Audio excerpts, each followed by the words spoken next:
Pagaron las cuidadas a Jesús, mas por su amor y su verdad te amaneció la luz.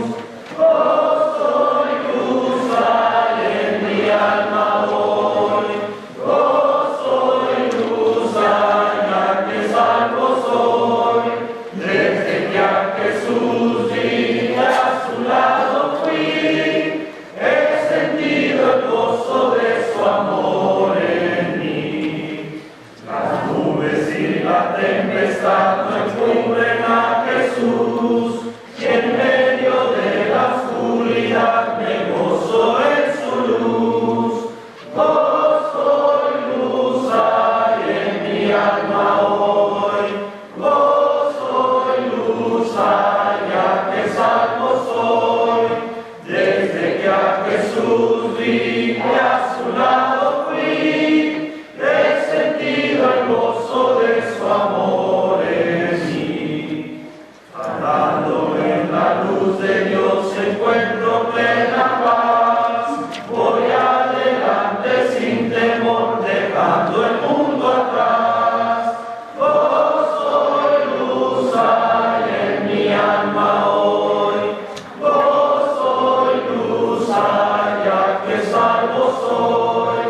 Desde que a Jesús vi y a su lado fui, he sentido el gozo de su amor en mí. Veré de pronto tal cual es raudal de pura luz, y eternamente gozaré a causa de su cruz.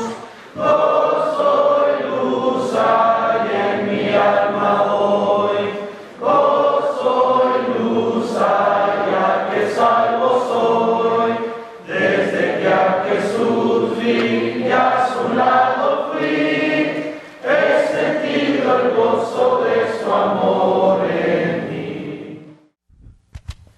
Buenas tardes, hermanos, hermanas, buenas tardes. También les damos la bienvenida a los que nos acompañan en este primer de la semana, pues a recordar algo muy importante.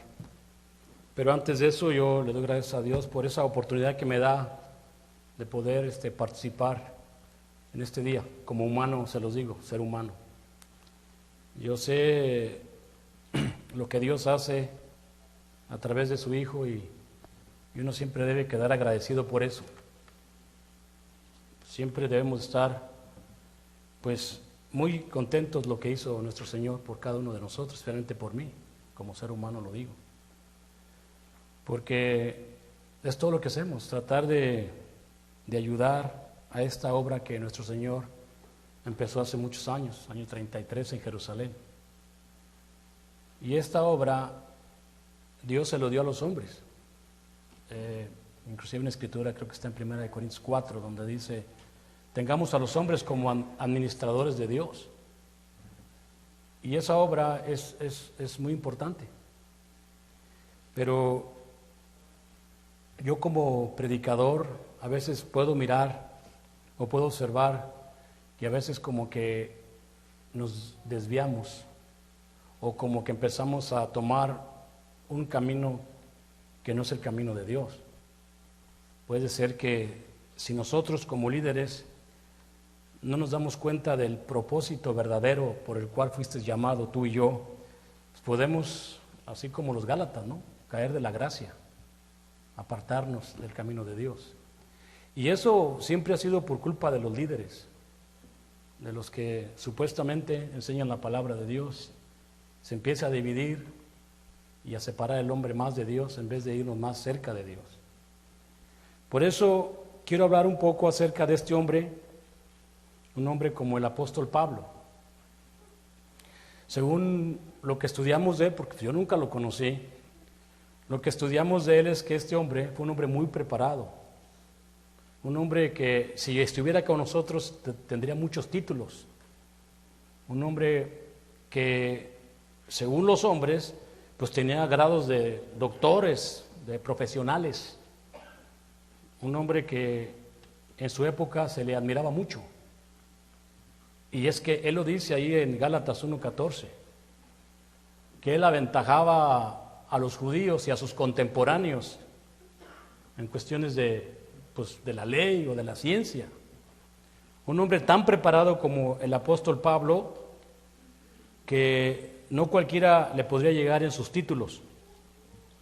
Pero lo que me enseña, lo que me llama la atención de este hombre, de lo que enseña sobre este propósito, lo vamos a leer en Primera de Corintios, capítulo 2, versículos del 1 al 5. Esto es lo que debemos de analizar nosotros como creyentes. Lo que predica Pablo o lo que enseña Pablo parece como que lo resume aquí en esta escritura. En Primera de Corintios capítulo 2, versículos del 1 al 5, dice así: así que, hermanos, cuando fui a vosotros para anunciarles el testimonio de Dios, no fui con excelencia de palabras o de sabiduría, pues me propuse no saber entre vosotros cosa alguna, sino a Jesucristo y a este crucificado. Y estuve con vosotros con debilidad y mucho temor y temblor, y ni mi palabra ni mi predicación fue con palabras persuasivas de humana sabiduría, sino con demostración del Espíritu y de poder, para que tu fe o para que vuestra fe no esté fundada en la sabiduría de los hombres, sino en el poder de Dios. Mira lo que está diciendo el apóstol Pablo, hermanos. Cuando él vino a nosotros, él no vino a presumir sus títulos, no vino a decir que él era grande entre los grandes. Él mismo se propuso en su mente a no saber absolutamente nada, solamente a Jesucristo y a este crucificado. Y él también, siendo un pecador, un hombre que persiguió la iglesia, un hombre que cometió muchos errores, porque eso es lo que hacen también los profesionales. No porque sean profesionales creen que son perfectos. Todos ellos también cometen muchos errores y más que a veces que otros. Él dijo que estuvo con ellos con mucha debilidad y mucho temor y mucho temblor. Y nunca su predicación fue con esa sabiduría humana. Simple y sencillamente con demostración del Espíritu, que es la palabra, y el poder. Y lo que me gusta es lo que sigue: para que tu fe no esté fundada en otra cosa, solamente en el poder de Dios. ¿Y qué cosas? ¿Cómo Dios compone la cosa? Yo no pensaba que el hermano George iba a decir estas escrituras y lo que se canta: no te dé temor hablar de Cristo. Y lo que dijo George: no me avergüenzo del Evangelio, porque es el poder de Dios para salvación. Aquí el Espíritu Santo está reafirmando que para poder yo entender mi fe se debe de basar en el poder de Dios, que es el Evangelio, no en otra cosa, sino en el poder de Dios. Él podría enseñar otras cosas, podría haber dicho muchas cosas de lo que él sabía del mundo, pero no. Este hombre nos enseña, no enseñó nada de sus cualidades, no presumió sus títulos. No dijo nada de él, solo dijo: para que vuestra fe no esté basada en la sabiduría de los hombres, sino en el poder de Dios. Y yo me pregunto, yo no sé si muchos entenderemos qué significa esto para mí. ¿Qué significará esto para nosotros? Muchos, estoy seguro que en este lugar no entendemos absolutamente nada de lo que está hablando el apóstol Pablo. Y es que aquí hay una razón por la cual. La razón por la cual hay un ser espiritual que engaña a los hombres. Segunda de Corintios capítulo 4, versículo 4 lo dice muy claramente. Segunda de Corintios 4:4 dice la palabra de Dios así: en los cuales el Dios de este siglo ciega el entendimiento de los incrédulos, para que no le resplandezca la luz del Evangelio de la gloria de Cristo, la cual es la imagen de Dios. El Dios de este siglo, el príncipe del aire, Satanás, nos engaña para que no podamos ver el glorioso Evangelio. Y no estoy hablando de vida eterna, estoy hablando de entre nosotros, como familia, como hermanos, como lo que sea, no podemos ver el poder de la salud, que es el Evangelio. ¿Por qué? Porque este príncipe del aire engaña a las personas. Porque el Evangelio es la imagen de Dios. ¿Y sabes qué es la imagen de Dios? Si yo me fuera al pasado, hay una escritura que me llama siempre la atención que dice, ¿acaso yo quiero la muerte del pecador? ¿Acaso Dios quería el diluvio? ¿Acaso Dios quiere destruir a su creación? Claro que no. Claro que no. Esa es la imagen de Dios. Pero como digo, quizás a muchos de nosotros no entendemos qué significa eso. Bueno, hace aproximadamente, estoy poniendo un cálculo, 31 años, vino a mi casa un hermano que sin cobrarme absolutamente nada, por un periodo de 16 a 18 meses, a hablarme del Evangelio. Venía, desde la Prudence y la Code hasta aquí por la Dakota. Yo vivía aquí atrás en la otra cuadra en la Dakota. A enseñarme el propósito de mi vida. Yo sin entender absolutamente nada de lo que es la Biblia. Hace 31 años, hermano. Él empezó a venir todos los lunes. Yo no tengo ningún título profesional. Estudié ahí nomás la high school. Y apenas la saqué de puro panzazo. Por eso digo, no tengo título, no soy profesional. Pero yo vi la misericordia de Dios en él. Tuvo misericordia de Dios hacia mí. O sea, él dijo, yo voy y le predico a él. Y lo único que yo puedo ver o puedo decir de todo esto es que vi la misericordia de Dios. Y estoy como el ciego. ¿Ustedes saben la historia del ciego? Aquel ciego que Dios escupió lodo y le puso en los ojos y pudo ver. Aquel ciego que había nacido ciego. Y que hubo un complot, hubo un desastre porque lo había sanado en sábado. Mandaron llamar a sus padres. ¿Tu hijo es ciego? Los padres dijeron, bueno, tenían miedo de que los fueran a correr de la sinagoga. Y dijo, bueno, sí nació ciego.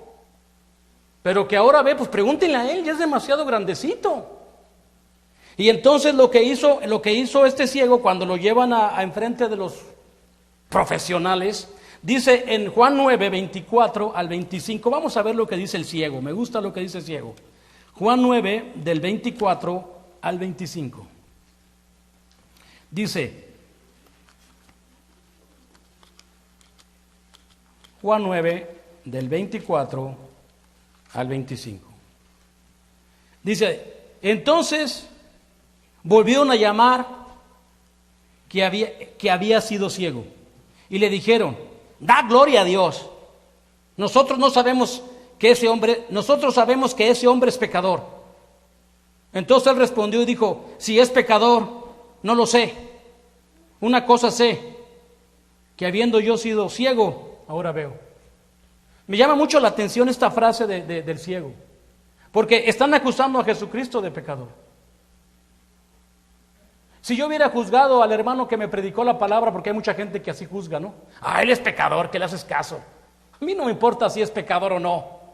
Yo lo único que sé es que yo estaba ciego y ahora puedo mirar. Y eso me llama la atención a mí también, porque eso es lo que dijo el ciego, así también yo me siento como el ciego. Y eso es lo que yo también quiero, hermanos, enseñar, porque ese es el único propósito de la iglesia. Es el único propósito de la iglesia, darle vista a los ciegos, la misericordia de Dios. Así, Dios me ha enseñado desde el año 33 que Él anda buscando aquella oveja perdida y que ese es el trabajo y la misión de cada persona que estuvo ciega, pero ahora ve. Pero no todos tenemos ese anhelo, lo pude entender. Yo hice una encuesta, primero un estudio sobre el tema de cuál era el anhelo de algunos hermanos. Yo te aseguro que si ahorita a los jóvenes les preguntas cuál es su anhelo, ellos tienen muchos anhelos, pero no este. Este anhelo no lo tienen. Y les preguntaba a muchos hermanos y me decían, mi anhelo es madurar. ¿Cómo vas a madurar si no tienes misericordia de nadie? ¿Cómo vamos a alcanzar la madurez o el entendimiento pleno si no tenemos misericordia de nadie? Muchos me decían, queremos el conocimiento de Cristo, ¿para qué lo quieres? Si no brota de ti fuente de agua de vida eterna, no brota. Y luego inclusive lo puse en el Face y nadie ni quisiera ni contestaron. Han dicho no. Por eso les pregunto, muchos no tienen ese anhelo. Y es muy triste que no tengamos ese anhelo. Es muy triste. Pero el apóstol Pablo me enseña cuál era su anhelo en Romanos capítulo 10 del 1. Dice así, dice Pablo, que es una escritura que nos la aprendimos hace muchos años. Pablo dice, hermanos, le dice a su pueblo, a su raza, hermanos, ciertamente el anhelo de mi corazón y mi oración a Dios por Israel es para salvación. Vemos unas palabras que no todos las podemos entender. El apóstol Pablo me está diciendo aquí en su palabra que uno de sus anhelos, en su mente, en su alma, era de que su nación, su familia, su raza, fueran salvos. Y no nomás era su anhelo, sino que oraba también por la salvación de ellos. ¡Wow! ¿Eso es amor o cómo se le llama a eso, hermanos? ¿Cómo le puede llamar usted a eso? Porque él tenía ese anhelo. Porque un hombre como Pablo, y muchos podemos comprender esa misericordia de Dios. ¿Quién era Pablo? ¿Quién era Pablo? Pablo era un verdadero jefe de pecadores, así lo dijo él. Pablo cometió muchos errores. Uno de ellos dio el voto para que mataran a Esteban, persiguió a la iglesia, fue injurador, blasfemió contra la iglesia, contra el camino. Y el Espíritu Santo me enseña eso porque en 1 de Timoteo 1, del 12 al 13, el apóstol Pablo menciona lo que era él antes. Dice así, en 1 de Timoteo, capítulo 1, versículos del 12 al 13. Dice, doy gracias a Dios que me fortaleció, vaya que si lo fortaleció, a Cristo Jesús nuestro Señor, que me tuvo por fiel poniéndome en el ministerio. Habiendo yo sido antes blasfemo, perseguidor e injuriador, mas fui recibido a misericordia, porque lo hice por ignorancia y lo hice por incredulidad. Vemos un hombre que está arrepentido de lo que había hecho en el pasado. Un hombre que fue injuriador, pero que Dios lo recibió a misericordia. Porque él dice que todo lo que él lo hizo por ignorancia. No sabía lo que estaba haciendo y por desobediencia. Y es que ahí quizás me doy cuenta, y así me doy cuenta hacia dónde se dirige la iglesia. ¿A dónde está dirigiéndose esta iglesia? Ya no es Cristo el que dirige la iglesia, menos el Espíritu Santo. ¿Quién está dirigiendo la iglesia, hermanos? Oh, las personas. ¿Y esas personas qué están enseñando? ¿Qué están enseñando? Porque el Espíritu Santo enseña una sola cosa. Es esto, misericordia al perdido. El Espíritu Santo debe de ser el que dirige a la iglesia y no las personas. No estar haciendo cosas que Dios no te manda que hagas. Dios te manda muy claramente a la misión de predicar el Evangelio. A costa de eso, buscar el Evangelio y aquellos que están perdidos. ¿Qué le pasó a la iglesia de Efesos, hermanos? ¿Qué le pasó a la iglesia de Efeso? Usted me va a decir, no sé. Pues yo te lo voy a decir lo que le pasó a esta iglesia. En Apocalipsis capítulo 2, el Espíritu Santo nos va a enseñar y nos está dando la oportunidad de reflexionar. En capítulo 2, versículos del 1, dice así: escribe a la iglesia que está en Efeso. El que tiene las 7 estrellas en su diestra, el que anda en medio de los 7 candelabros de oro, dice esto. Este es Cristo, este es el Espíritu Santo. Yo conozco tus obras y tu arduo trabajo y paciencia, que no puedes soportar a los malos.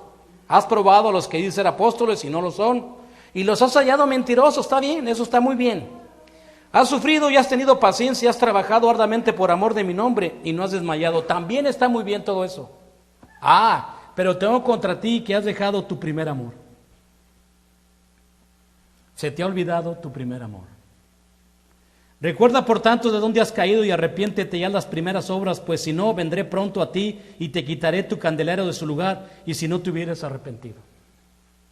Yo espero que entendamos algo de esto. Sí, si ustedes no van a hacer la obra de Cristo, Él va a quitar al que predica. Y nos va a poner otro vato que nomás nos esté entrenando, nomás nos esté entreteniendo. Nos va a quitar el mensajero, vámonos. Aquí esta iglesia no quiere trabajar en el Evangelio. No quieren trabajar. Eso va a pasar, hermano. El primer amor, la misericordia de Dios es hacia el pecador. Recordar de dónde vengo. Recordar quién soy. Tener ese anhelo hacia el perdido. En 1 Timoteo capítulo 1 versículo 15, el apóstol Pablo nos dice estas palabras que también son dignas de ser recibidas por todos. En 1 Timoteo capítulo 1, en el versículo 15 dice el apóstol Pablo, palabra fiel, fíjate bien, y digna de ser recibida por todos, que Cristo Jesús vino al mundo para salvar a los pecadores, de los cuales yo soy ¿qué? El primero. Pero observa lo que dice, la palabra debe ser recibida por todos, debe ser aceptada. ¿Y qué es esta palabra? Que Cristo vino a morir por los pecadores. Yo soy el primero. Así dice el apóstol Pablo, que esta es la palabra fiel y que es digna para que todos la recibamos. Todos, no nomás nosotros, otros también. Otras personas también tienen el derecho de recibir estas palabras. Pero ¿cómo lo van a ir a oír? ¿O cómo van a oír a esto? Si no hay quien predique. ¿Y cómo van a predicar si no hay quien se prepare? ¿Qué pensaremos? Entonces es que no hay ganancia. No hay ganancia. El hermano cuando empezó esta misión, él estaba trayendo, puede haber sido como el año 90, empezó la misión, porque él les decía a los ancianos, está viendo mucha gente de Sonora, necesitamos a alguien que les predique en español a los mexicanos. Y lo pusieron a él. En cuanto él empezó a predicar la palabra en los barrios de los mexicanos, Dios le empezó a dar fruto. Empezaron a venir la congregación, de ahí yo salí. Los americanos le preguntaron cómo le hacía. Como en ese tiempo nosotros estábamos trayendo más fruto, los americanos se quedaron, ya no estaban dando fruto, ya nadie producía nada. Y le dijeron que al hermano cómo lo hacía, y él le dijo que sí, que él les podía enseñar este curso que él enseñó. Cuando él empezó a decirles de qué trataba, no quisieron. No quisieron. Dijeron que era muy difícil eso. Y aquí también lo dicen así, es muy difícil hacer eso. ¿Quién sabe quién lo va a hacer eso? ¿Y por qué no lo hacen? No quisieron. Y yo miraba cómo el hermano traía personas a Cristo, pero no todos lo hacían. ¿Por qué? Si esa es la misión, es el propósito. Y es muy sencillo, no lo anhelan. No lo anhelan, no es su fuerte, no es mi comida que me quite el sueño. Entonces yo no sé cómo es posible que tú eres cristiano y sabes de la misericordia de Dios y no la dices, no la predicas, no le hablas a nadie. Mateo 9, lo voy a repetir, el propósito de esto, Mateo 9, versículo 11 al 13. Mateo 9, del 11 al 13. Dice así. Y cuando la gente lo supo, Mateo 9. Estoy en Lucas.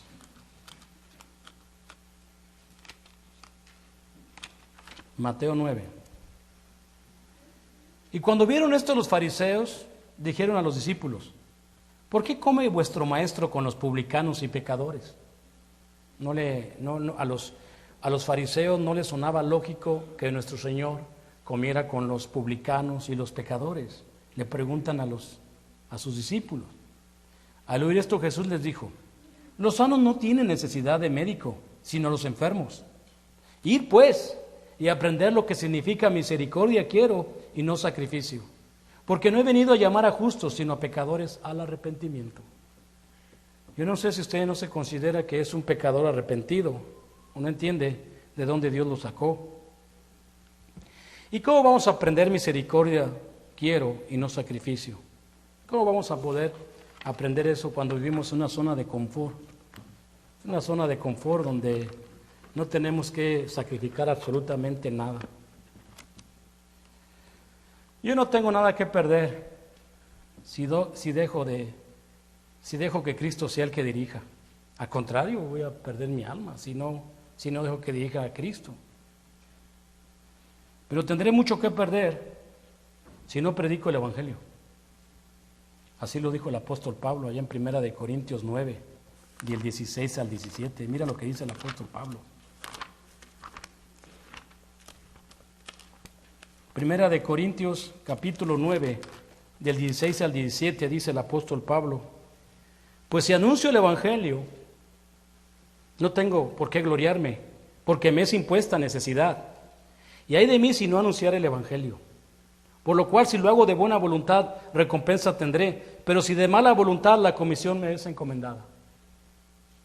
Digo, hermanos, yo entiendo a Pablo, porque el apóstol Pablo fue un hombre que persiguió a la iglesia, le hizo mucho daño a la iglesia.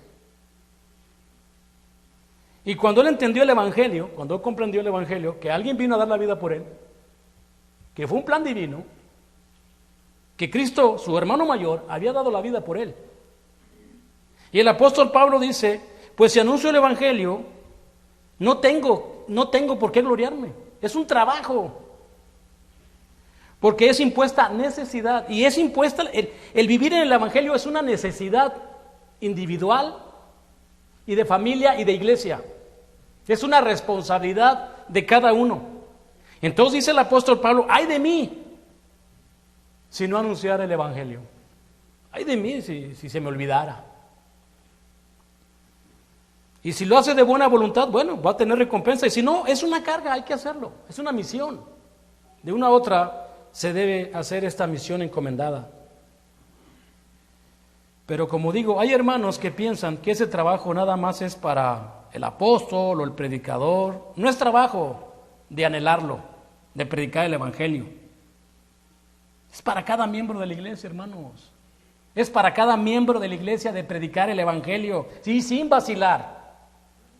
Predicar el Evangelio sin vacilar. Comprometerse con la persona, estudiar la palabra con aquella alma que anda buscando, especialmente aquellos que Cristo anda buscando.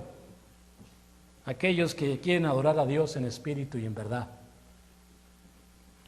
Y si yo no tengo ese anhelo, o no está en mis planes de hablarle de Cristo a otros, entonces yo peco. Porque dice Santiago 4:17, el que sabe hacer lo bueno, ¿verdad? Así lo sabemos. El que sabe hacer lo bueno y no lo hace, también es pecado. ¿Y qué es lo bueno? ¿Y qué es lo bueno de Dios? Y esto es lo bueno delante de Dios, el cual quiere que todos los hombres sean salvos y vengan al conocimiento de la verdad. Porque solo hay un Dios y solamente un mediador entre Dios y los hombres, el cual es Jesucristo, hombre. Eso está en 1 Timoteo 2, del 3 al 5. O sea, yo puedo poner Santiago 4:17 con 1 Timoteo 2, 3. Dice, ¿qué es lo bueno? Lo bueno de Dios es que Él quiere que todos los hombres sean salvos. Es un anhelo muy grande. Dame una pizca de esa, Señor, en mi sentir. El anhelo de nuestro Señor Jesucristo era tan grande que dio la vida por el mundo. Señor, dame un poquito de ese anhelo. Un poquitito que tenga ese sentir de que yo también tenga el anhelo de predicar a aquellos que necesitan de ti. Vamos a hacer oración para que el Señor me ponga a trabajar en el Evangelio y que aquellas personas que anden buscando sinceramente y honestamente a Cristo, que nos las mande para que yo les pueda predicar lo que Dios quiere que tienen que hacer para poder redimir de sus faltas y de todos sus errores que han cometido en el pasado. Tenemos la responsabilidad y tenemos el deber de hacerlo, hermanos. Es una misión que se nos puso a la iglesia y no tenemos que andar buscándole otras cosas, hacer otras cosas diferentes que no sea esto, y no andar tratando de hacer un socialismo o sociedad en la iglesia. Nuestro trabajo el Evangelio es predicar, y eso vas a sufrir. Vas a sacrificar, y ¿sabes dónde más te va a doler ahorita en ese tiempo? En tu cartera, es donde más nos va a doler predicar la palabra. Si Dios me está dando dinero, debes de preguntarte, ¿para qué es el dinero, Señor? ¿Para qué quiero el dinero? Predica el Evangelio. Haz obras de evangelista.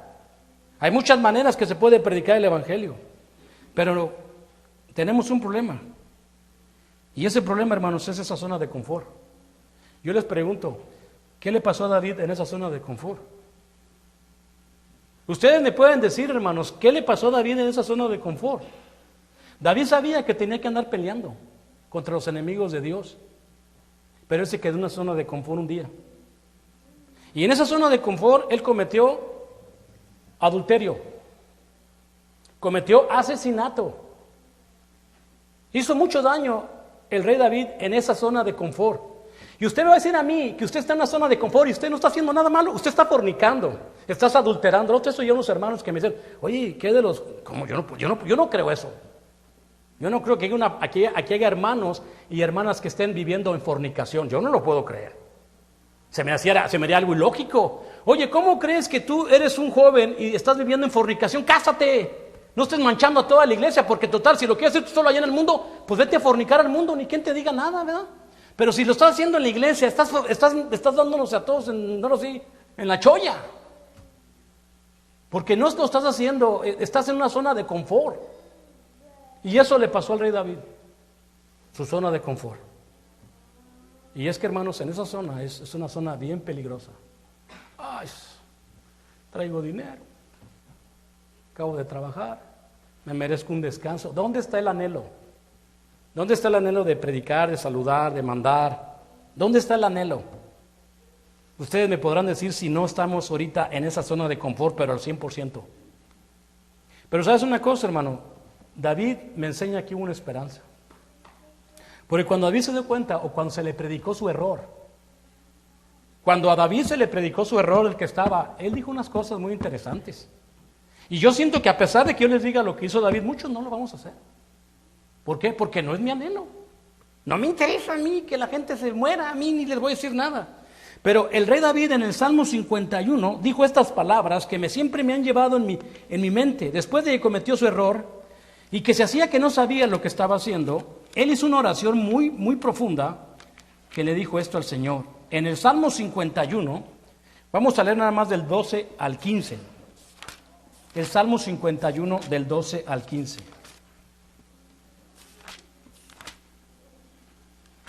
Dice: vuélveme el gozo de tu salvación, y espíritu noble me sustente. Entonces enseñaré a los transgresores tus caminos, y los pecadores se convertirán a ti. Líbrame de homicidios, oh Dios, Dios de mi salvación. Cantará mi lengua tu justicia. Señor, abre mis labios, y publicaré en mi boca tus alabanzas. Fíjate lo que hizo el Señor David, el rey David. Vuélveme el gozo de tu salvación, y el espíritu noble me sustente. Entonces enseñaré a los transgresores tus caminos, y a los pecadores se convertirán a ti. Hizo una oración muy grande en el Salmo 51. Le pidió a Dios que tuviera piedad, que tuviera misericordia conforme a la multitud de sus errores y rebeliones. Lávame más y más de mi maldad y límpiame de mi pecado. Hoy, esa zona de confort la vivimos todos la vivimos. ¿Y tú crees que le vamos a decir a Dios que nos ponga un espíritu recto? Yo no sé. Pero aquí la salvación es personal y es individual. Aquí no es un negocio. Estamos tratando con tu alma. Estamos tratando con el alma de otras personas. Ya no es una cosa así personal. Estás tratando con el alma de tus hijos. Hermano, ¿sabes lo que Dios le dijo al pueblo de Israel después de sacarlos de Egipto? ¿Tienes alguna idea cuál fue para mí uno de los mensajes más grandes que Dios le dio a los hijos de Israel en el Viejo Testamento después de salir de Egipto? Estoy seguro que a lo mejor ni se van a acordar qué fue lo que Dios les dijo a los judíos de sus hijos. Vamos a leerlo en Deuteronomio 6, 20. Deuteronomio 6, 20. A ver, vamos a ver si Dios nos ayuda a entender esto. Deuteronomio 6, 20.